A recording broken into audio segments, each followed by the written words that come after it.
can leave anytime, but we can strike anytime. एक statement जो दुनिया का बैलेंस हिला। सर, मूवमेंट दिख रहा है। यह सिर्फ एक रात नहीं, एक डिसीजन है।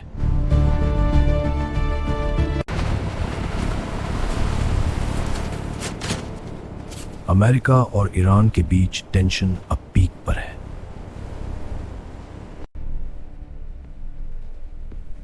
ऑपरेशन स्टार्ट होने वाला है। All units ready. Target locked. No turning back.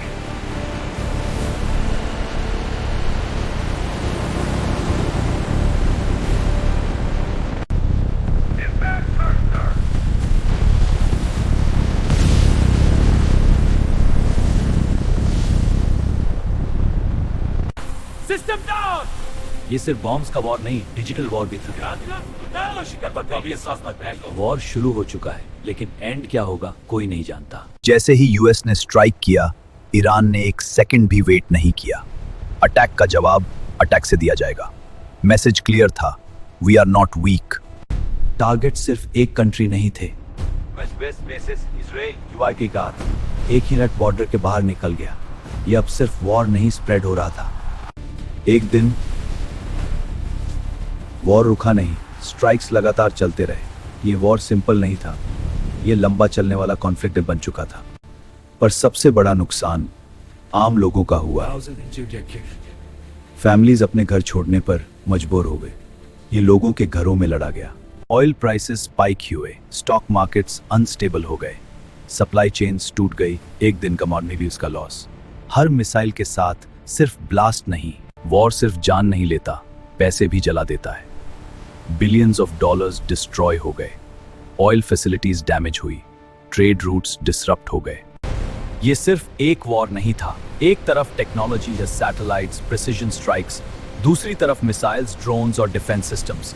ये वॉर ग्राउंड पे कम है। तुम क्या सोचते हो? राइट डिसीजन या बिग मिस्टेक? कमेंट करो और ये वर्ल्ड वॉर रुकवाओ।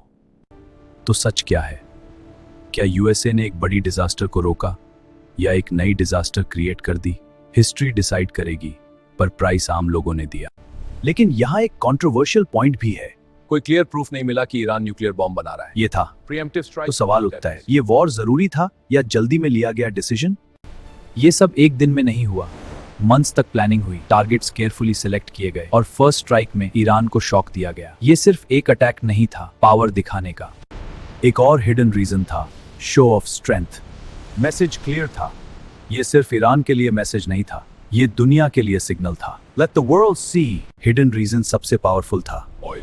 जिसके पास ऑयल का कंट्रोल है, उसके पास दुनिया की इकोनॉमी का कंट्रोल है। ऑयल प्राइसेस सर्जिंग, जो फ्यूचर कंट्रोल करता है।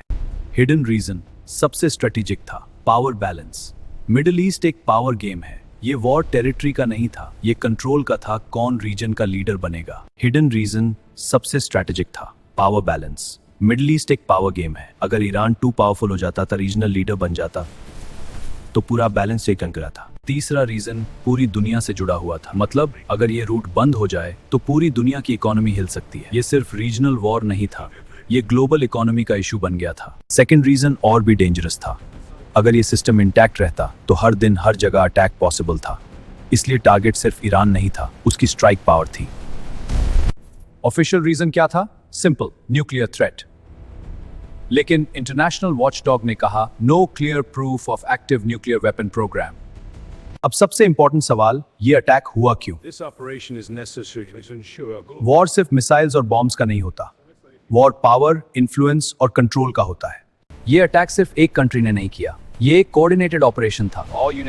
इजराइल रीजनल बेसेस और सी फोर्सेस सब एक साथ एक्टिवेट हुए, जहां से बचना लगभग इम्पॉसिबल था। ये अटैक सिर्फ एक कंट्री ने नहीं किया, ये एक कोऑर्डिनेटेड ऑपरेशन था।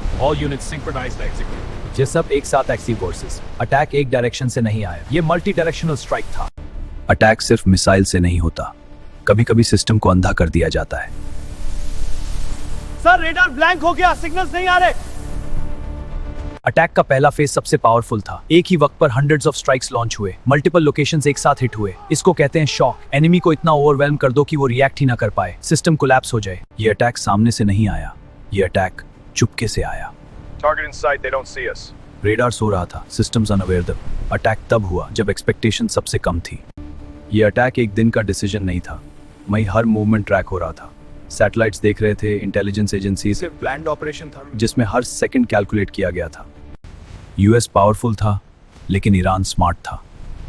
ईरान ने वॉर को स्प्रेड किया, इकोनॉमी को हिट किया, स्मॉल यूनिट्स एक्टिवेट किए, वॉर को लंबा खींच दिया।